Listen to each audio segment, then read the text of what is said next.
Hi, welcome or welcome back. Today I'm going to be sharing 3 new habits to help you build a healthy relationship with your partner that I believe are underrated. If you're new here, I'm Alex, a certified life and relationship coach and the face behind Toolbox for Love.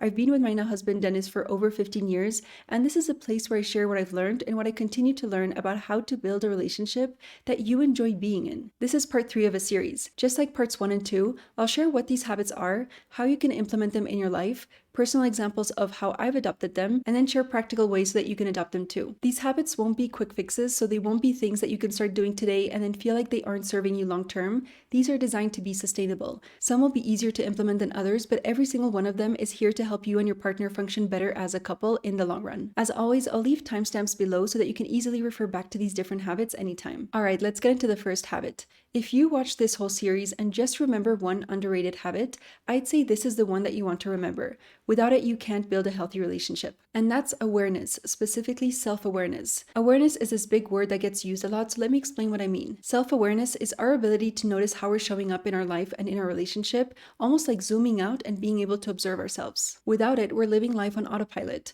We're doing the same things over and over again without noticing the impact that it has on us and our partner. We might be able to survive and get through life, but we're not thriving. And by thriving, I mean being fulfilled and truly happy. If you're here, I'm guessing that you want to be more on the thriving side than the surviving side. Self-awareness is this double-edged sword though. Too little of it can hurt us and our partner, and too much of it can prevent us from being present, satisfied, and at peace. There's a healthy balance to find, and I'll share practical ways you can find that balance. When you aren't self-aware, you tend to blame others easily. You tend to get defensive. You tend to judge. You tend to feel like your emotions and reactions are out of your control. And you get into frequent fights with your partner, but also with people around you. And when you're too self-aware or use self-awareness to your disadvantage, you might become too critical of yourself and others. You might get into something called analysis paralysis. So when you overthink things to the point of not taking action, you might become perfectionistic. You might start to compare yourself to others to the point of getting jealous. You might develop a fear of making mistakes, or even imposter syndrome, meaning that you don't feel good enough or don't feel like you belong somewhere. That leads you to feeling extra anxious and stressed and not being able to enjoy life and relax,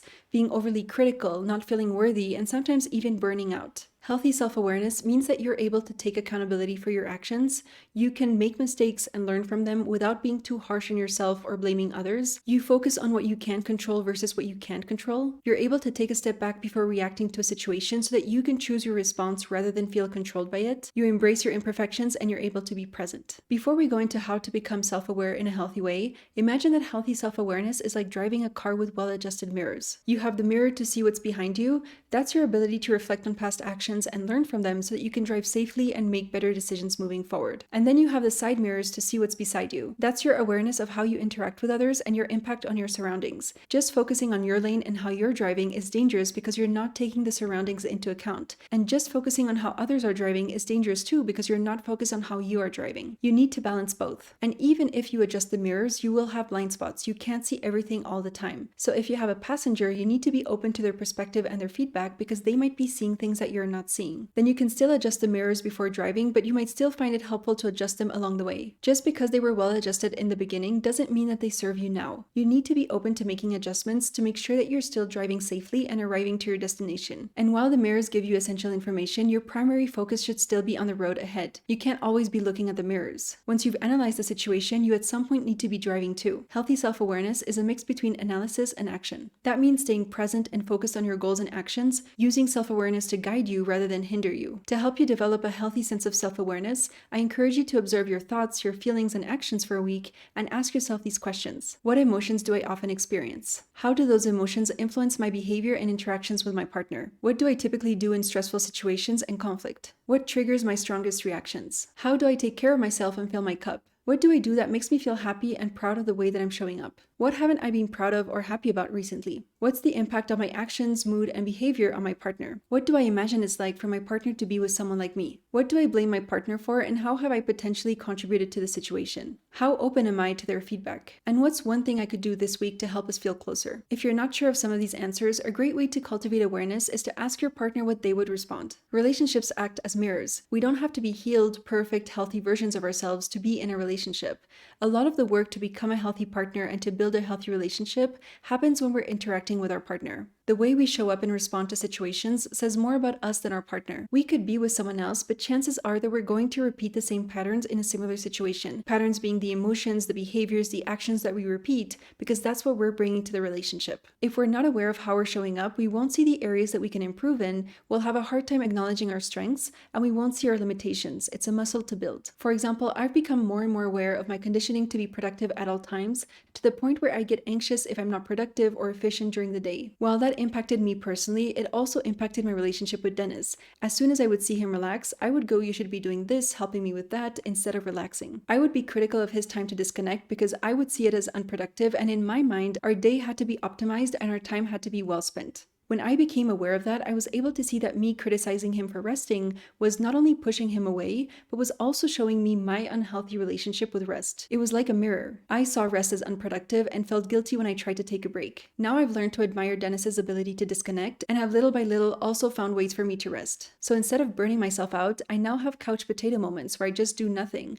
or I've developed hobbies outside of work, or I go on solo walks without podcasts in my ears all the time because I just want to be present and disconnect. The only thing we can control is how we show up, so building awareness of our actions, our behaviors, our emotions helps us choose how we want to show up. It helps us make informed decisions, and it helps us reflect on what needs to happen from our side to build a healthy, loving relationship. The second habit is to drop something called the arrival fallacy. The arrival fallacy is the belief that when we reach a certain stage or reach a milestone in our relationship, we'll be happy. For example, when we get engaged, everything will be amazing, or when we move in together, we'll be in a better place, or if we have a kid, we'll be closer. I cannot tell you how many clients had reached milestones in their relationship, for example, getting engaged, having a baby, buying a house, and still felt disconnected and unhappy in their relationship. I've been there too. That arrival fallacy is something that a lot of us need to unlearn if we want to build a healthy, loving relationship. This isn't to scare you, but to help you avoid that mistake, build a new, healthier habit, and help you get out of the arrival fallacy if that's something that you notice about yourself today. If we're always focused on the next thing that has to happen for us to be happy,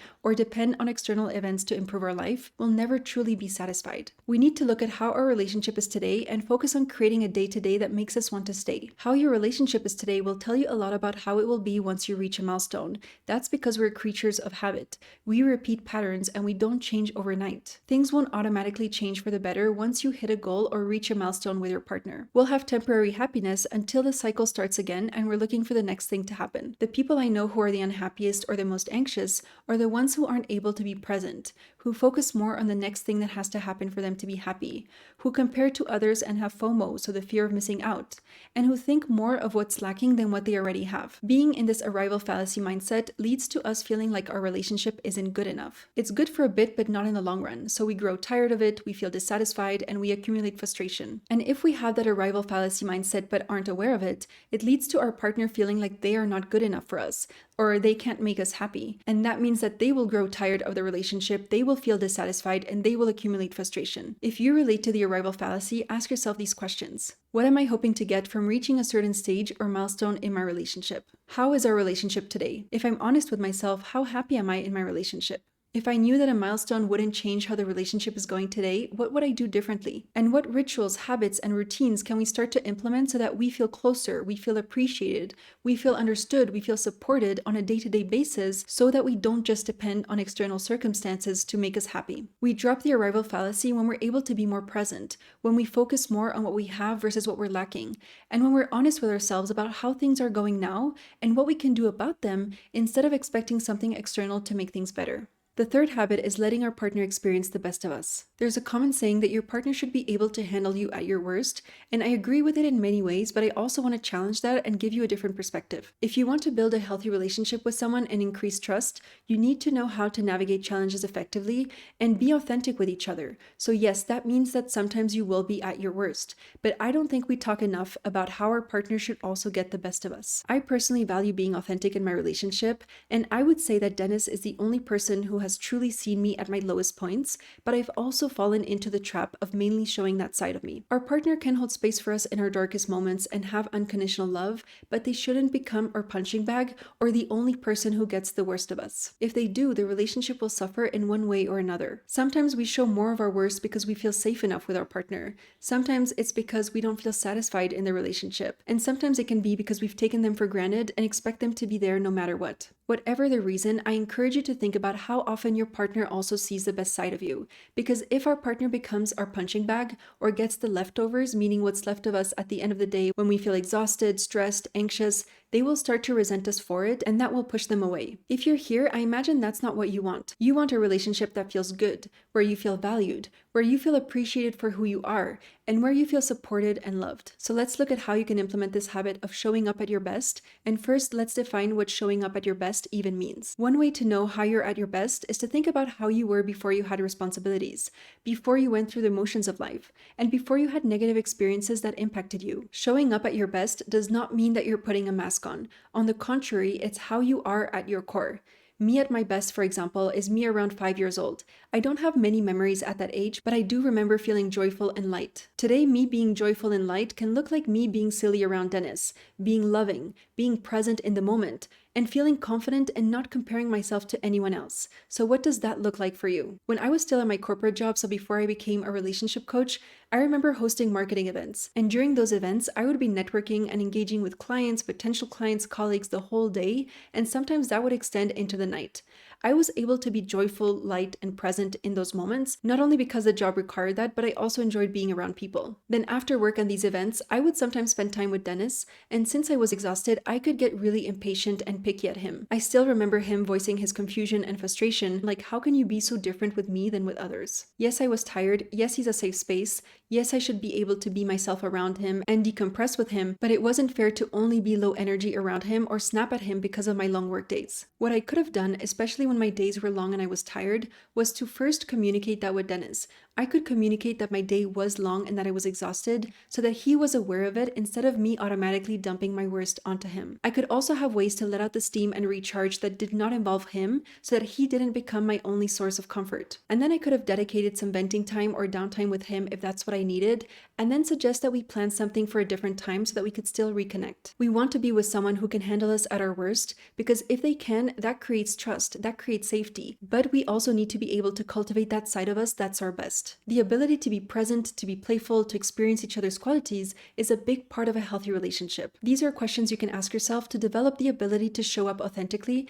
in a way that serves you and your partner. First, what is me showing up at my worst? What does that look like? When do I typically show up that way? And what is the impact on my partner? Then what is me showing up at my best? What does that look like? When does that happen? And what is the impact on my partner? Then how often does my partner see each side? Then what can my partner do to support me in showing up at my best? Then what do I personally do that helps me show up authentically at my best? If nothing comes to mind, what can I start doing? For example, what fills my cup? What helps me decompress? What makes me feel good? Then how often do I bring the leftovers home? Meaning what's left of me at the end of the day? Then how did I treat my partner when we first started dating compared to now? And how do I treat my partner versus how do I treat others? All right, let me know in the comments which habit you plan to implement, what you found most helpful to know, and like this video if you did learn something new. In the meantime, subscribe if you want to be notified for the next part of the series. And as always, thank you so much for watching. Thank you so much for being here, and I'll see you in the next one.